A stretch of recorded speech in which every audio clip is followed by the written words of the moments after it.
तो डॉक्टर साहब आज बजिंग स्टॉक्स में अर्निंग ही है। पहले तो जरा ये अदानी समूह की 2 अर्निंग आई हैं, अदानी 3 अर्निंग आई हैं, बल्कि Adani green, Adani total, Adani Wilmar, इन तीनों की अर्निंग्स आई हैं और तीनों की अर्निंग के बाद रिएक्शन कोई बहुत अच्छा है नहीं। अदानी विल्मर 5% नीचे, अदानी ग्रीन भी करीब करीब 2% नीचे, अदानी टोटल के केस में भी यहाँ पर बहुत ज़्यादा रिएक्शन नहीं है, करीब करीब 1% नीचे ये भी है। क्या किया जाए इन तीनों में? देखिए, वैसे भी अदानी के शेयरों में वोलेटिलिटी बहुत ज़्यादा देखने को मिलती है। और जहां तक AWL ही सिर्फ एक ऐसा वीक काउंटर है जो इनका सबसे पुअर परफॉर्मिंग स्टॉक है, तो मुझे लगता है कि AWL से निकल जाना चाहिए और बाकी 2 स्टॉक्स को होल्ड कर लीजिए। थोड़ी वोलेटिलिटी ज़रूर है, लेकिन वापस रिकवरी आपको देखने को मिलेगी। फ्रेश खरीदारी की गलती अभी मत करिएगा। तो अभी आप नई खरीदारी ना करें और जो आपको लेवल्स बताए गए हैं तीनों को लेकर वो आप एक राय यहाँ पर अपनी बना सकते हैं।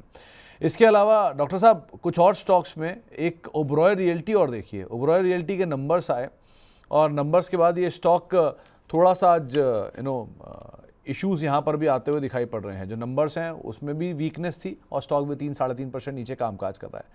क्या किया जाए यहाँ पर? देखिए, ओबेरॉय रियल्टी से तो फिलहाल दूरी बना लीजिए, क्योंकि ये स्टॉक 1200 रुपये आने वाला है। मालूम है मुझे 1608 रुपये चल रहा है, लेकिन 1200 रुपये आने वाला है। और इनफैक्ट अगले 1 साल के निवेश के लिए प्रॉपर्टी स्टॉक्स को नमस्ते कर लीजिए, क्योंकि जो चीज आपने अभी IT काउंटर में पिछले 1 साल में देखी है, उससे ज्यादा विभद्र रूप आप प्रॉपर्टी स्टॉक्स के अब देखने वाले हो। तो यहां पर प्रॉपर्टी स्टॉक से जिनको मुनाफा आ रहा है, पोर्टफोलियो खाली करना ज्यादा जरूरी है। और ओबेरॉय रियल्टी तो एक सिर्फ एक इंडिकेशन है, तो यहां पर ओबेरॉय रियल्टी से भी एग्जिट बनता है। नहीं, कौन सा रूप डॉक्टर साहब? विभद्र। ऐसा कौन सा रूप होता है? जिसमें आदमी डर जाता है। अच्छा, इतना विभद्र रूप आने वाला है रियल स्टेट में? क्या हो गया, कोई कोई प्रोजेक्ट को लेकर इशू आया है क्या आपका? नहीं सर, पिछले मैं लगभग आपको मैं बताऊं तो मैं जनवरी के बाद से, जब से बजट आया उसके बाद से प्रॉपर्टी स्टॉक से मैंने दूरी बनानी शुरू करवा दी थी। इनफैक्ट लास्ट सितंबर से मैं ये जो प्रिडिक्शन था वो ये निकालने की कोशिश कर रहा था, और तब से अगर देखूं तब तक प्रॉपर्टी स्टॉक्स ने 24% का फॉल दे चुके हैं। तो अभी भी मुझे उम्मीद है कि यहाँ से अभी 20-25% का फॉल और आ सकता है।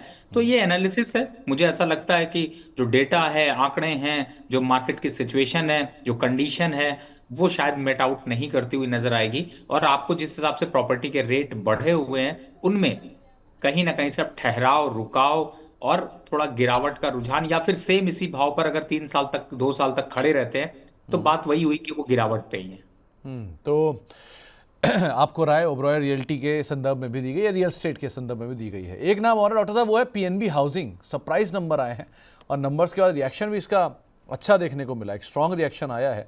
और NBFC स्पेस में अभी आप फाइनेंशियल की बातचीत कर भी रहे थे, क्या किया जाए यहाँ पर?